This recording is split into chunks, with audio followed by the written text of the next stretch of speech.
Hello everyone. हमारे channel exam with Deepika पर आपका हार्दिक स्वागत है। उम्मीद है आप सब बहुत अच्छे होंगे और अपनी पढ़ाई अच्छे से कर रहे होंगे। तो चलिए शुरू करते हैं हम आज के करंट अफेयर्स की क्लास। तो देखिए हमारा पहला क्वेश्चन है, हाल ही में केंद्र सरकार ने LGBTQ समुदाय पर किसकी अध्यक्षता में समिति का गठन किया है। तो देखिए ये जो समिति का गठन किया गया है ये किया गया है राजीव गौबा जी की अध्यक्षता में। ठीक है, तो देखिए LGBT कम्युनिटी की बात कर लेते हैं। तो देखिए LGBT जो ये है, इसमें L का मतलब होता है lesbian, G for gay, B for होता है बाइसेक्सुअल एंड T फॉर होता है ट्रांसजेंडर।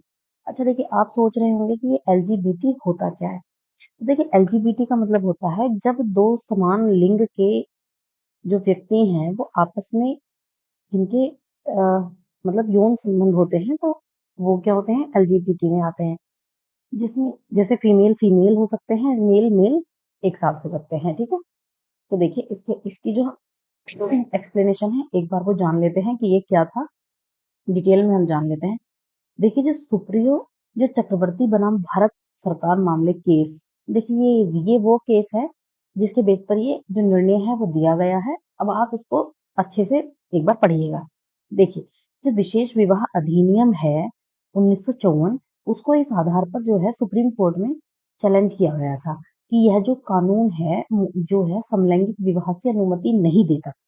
ठीक है, जो हमारा विवाह अधिनियम है 1954 वो समलैंगिक विवाह की अनुमति नहीं देता था। ठीक है, तो इस मामले में जो सुप्रीम कोर्ट है उसने ये तर्क दिया कि ये कानून संविधान का जो अनुच्छेद 14 है उसके खिलाफ है। कैसे? उसने सुप्रीम कोर्ट ने कहा कि जो ये है अनुच्छेद 14 के तहत जो प्रदत्त मौलिक अधिकार है जो भारत में हर व्यक्ति को कानून के समान संरक्षण प्रदान करता है, ठीक है, उसके खिलाफ जाता है ये जो समलैंगिक विवाह है। ठीक है, ये कहता है कि जो विवाह अधिनियम 1954 है उसके तहत भारत में आप जानते हैं विभिन्न धर्मों के लोग आपस में शादी कर सकते हैं। ऐसा इस हमारा जो ये एक्ट है जो विवाह अधिनियम है 1954 ऐसा इसमें कहा गया है।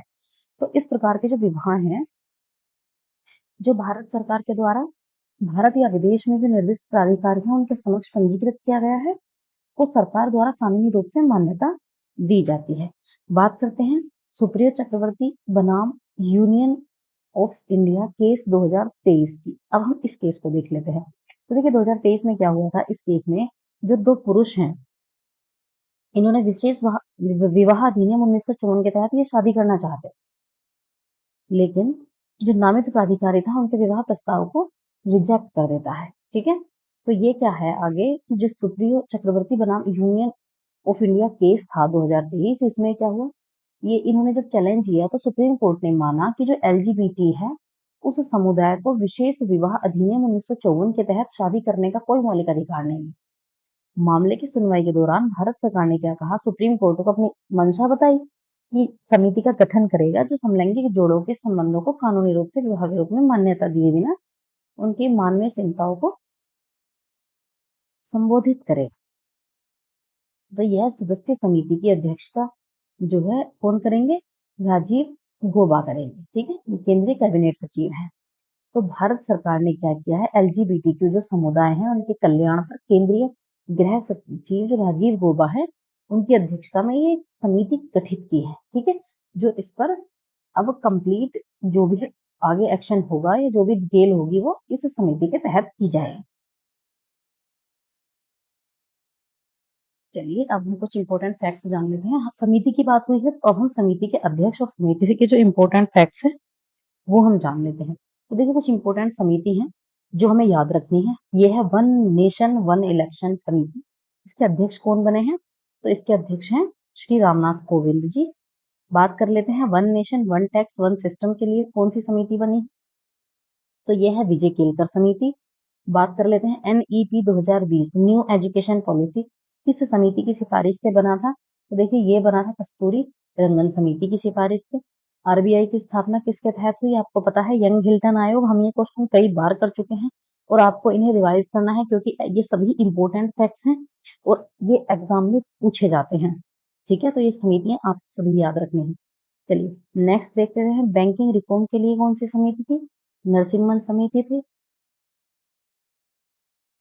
नेक्स्ट पॉइंट पर आते हैं, नाबार्ड के लिए कौन सी समिति थी? ये शिवरामन समिति थी। आगे देख लेते हैं, CVC सेंट्रल विजिलेंस कमीशन के लिए कौन सी समिति थी? ये थी संथानम समिति। आगे देख लेते हैं, भारतीय तटरक्षक बल के लिए कौन सी समिति थी? ये थी रुस्तम जी समिति। आगे अगले पॉइंट पर आते हैं, लोक सेवा आयोग के लिए कौन सा आयोग था? ये था ली आयोग। नेक्स्ट पॉइंट है, रेल बजट को आम बजट से अलग करने वाली समिति थी एकर्थ समिति।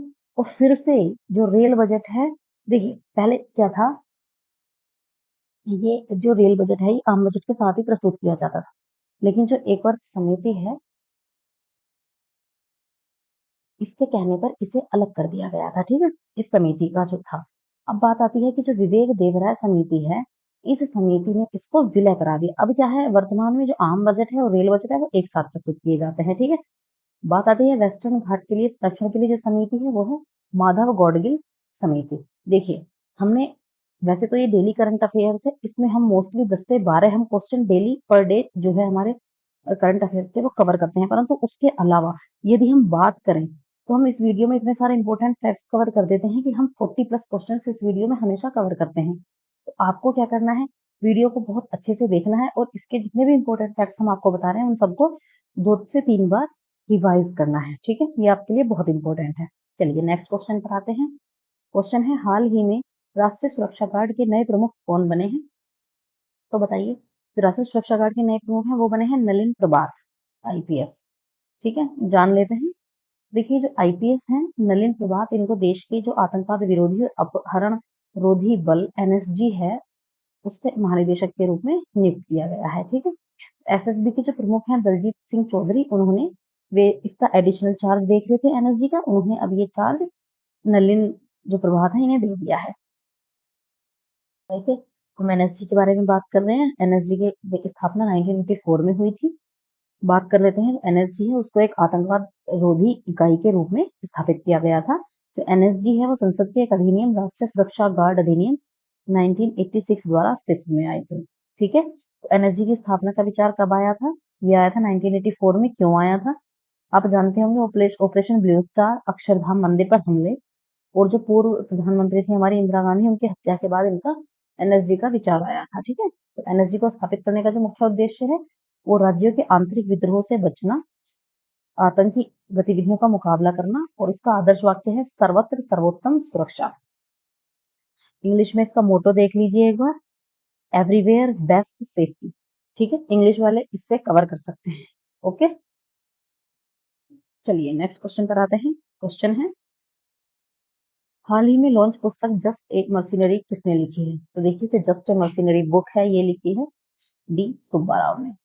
चलिए इनके साथ ही हम कुछ इंपॉर्टेंट बुक्स कवर कर लेते हैं। तो देखिए भीमेश्वरा चाला की जो बुक है वो है India the road to renaissance, a vision and an agenda. देख लेते हैं, D सुब्बाराव की बुक है जस्ट अ मर्सिनरी। अगली बुक है सलमान रुश्दी की बुक है नाइर। सैम पित्रोदा की लिखी बुक है the idea of democracy. S Raman ने लिखी है from a car shed to the corner room and beyond. Next है मधुमिता मुर्गिया ने लिखी है code dependent living in the shadow of AI। बात कर लेते हैं आगे, स्क्रप्टेड स्टोन्स ने लिखी है mysteries of Mamallapuram. Professor SD मुनि ने लिखी है ट्रैवलिंग इन डिप्लोमेसी। अगले पॉइंट पर आते हैं, R राम विलास पासवान ने बुक लिखी है द वेदर एवरेन ऑफ इंडियन पॉलिटिक्स। बात कर लेते हैं नेक्स्ट ऑफ, ये है an uncommon love the early life of सुधायन नारायण मूर्ति। चलिए नेक्स्ट क्वेश्चन पर आते हैं, हाल ही में किसे हॉकी इंडिया ने असुंता लाकड़ा पुरस्कार से सम्मानित किया है? देखिए ये किया गया है दीपिका सोरेन को। दीपिका सोरेन कौन है? ये एक हॉकी की खिलाड़ी है।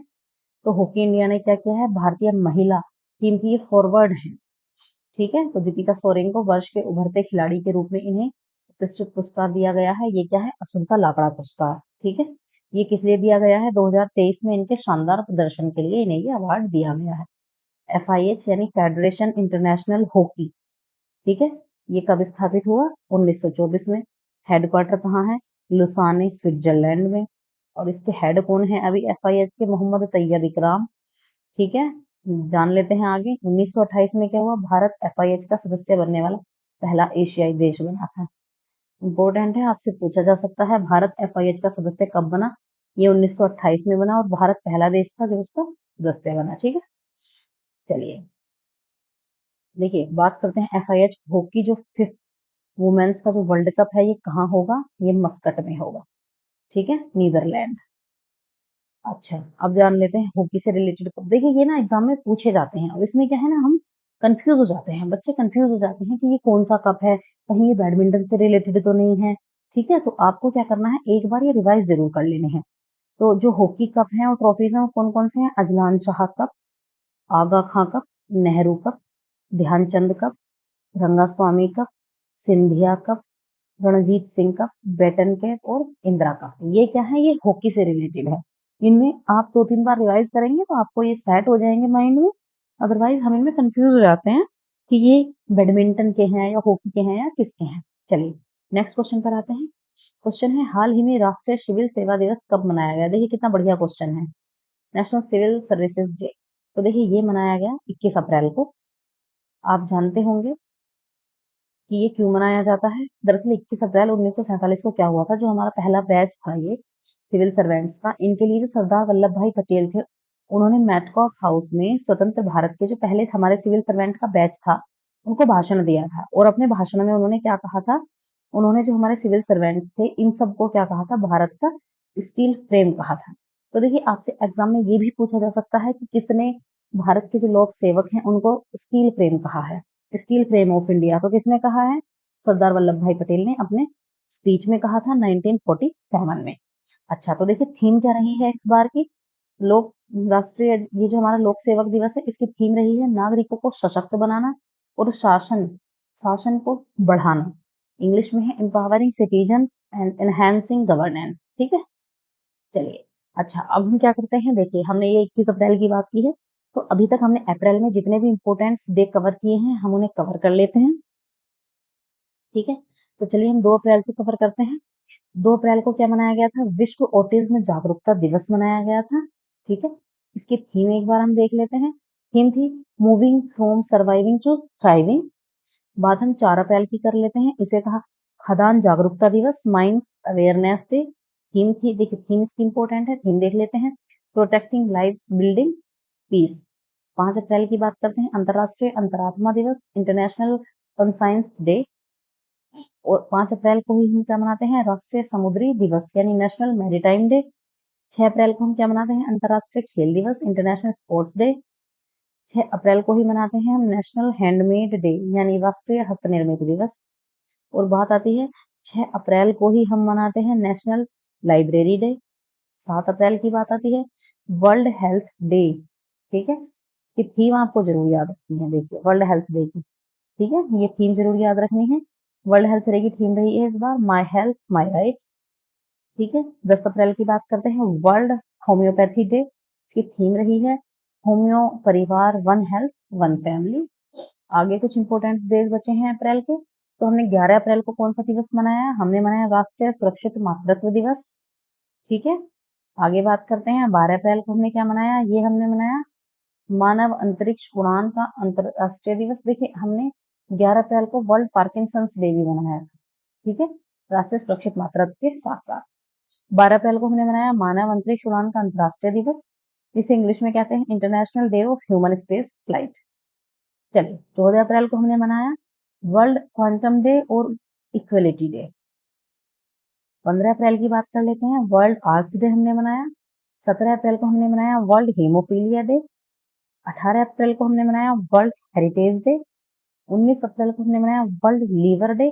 ठीक है, 21 अप्रैल को हमने मनाया नेशनल सिविल सर्विसेज डे।